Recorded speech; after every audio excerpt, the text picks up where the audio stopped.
still working. And those getting like, very high on the radar when you get into the evaluation. So it sets wrong examples, and I think we need to be a little bit more real in facing these things and more vociferous.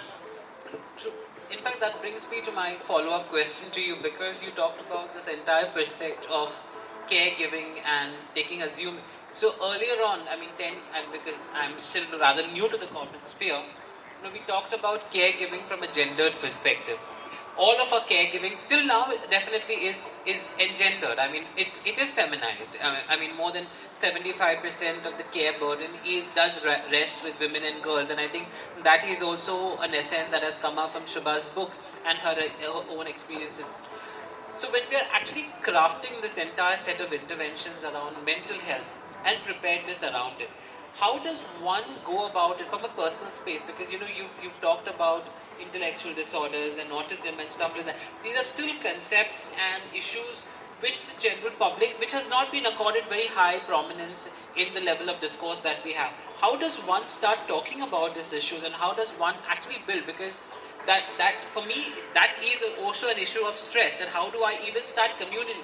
Do you shift the burden of sensitization from the victim perspective or from an enabler perspective? Well, this is a very, very good question where when a mic is in the hands of a salesman, it can go on forever, which is dangerous as you look at me.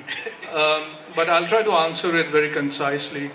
I think a lot of, we live in a society which is in its dichotomy, and where dichotomy exists more, I would say, in the educated part of the society, where people are very apprehensive in exposing or sharing what they are. I think, being themselves. So then I think the first step towards this is, if there is a problem, can we all try to encourage people around or beside us, to just express it.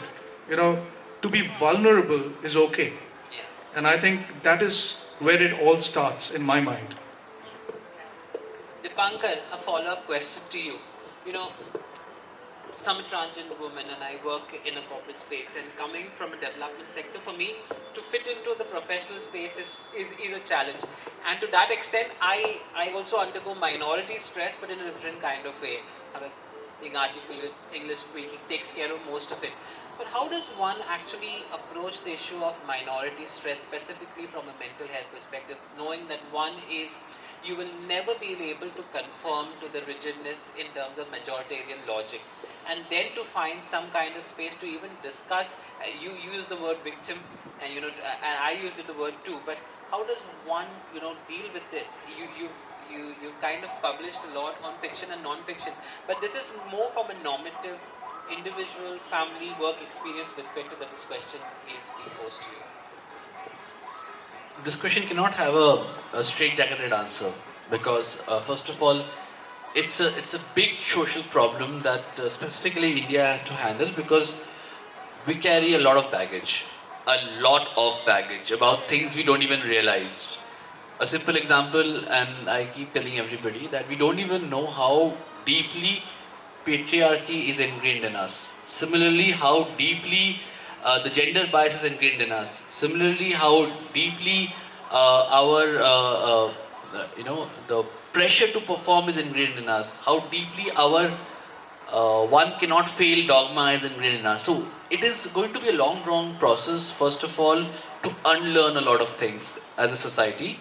And then probably we may come to a point where we will be open to new ideas. See, we may be very old as a civilization, but as a country we're just about less than 80 years old. So what we define as a constructive whole for India is still forming.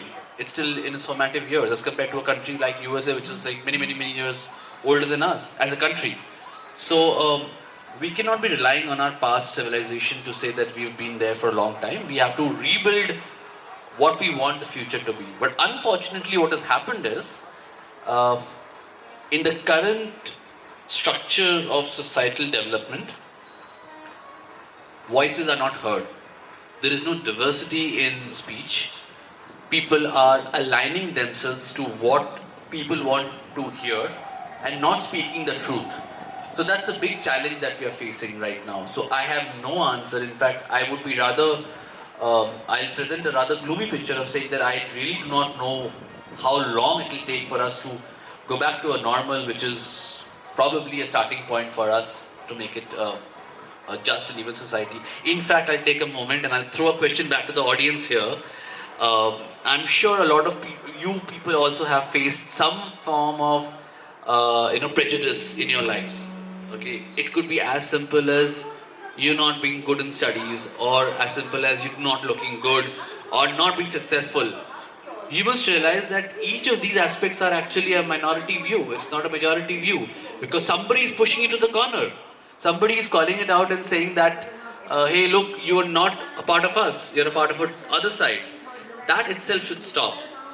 The fact that you versus me has to stop. It has to begin with the fact that you and me. Unless that starts, I don't think we have any hope to go to a just side. Thank you.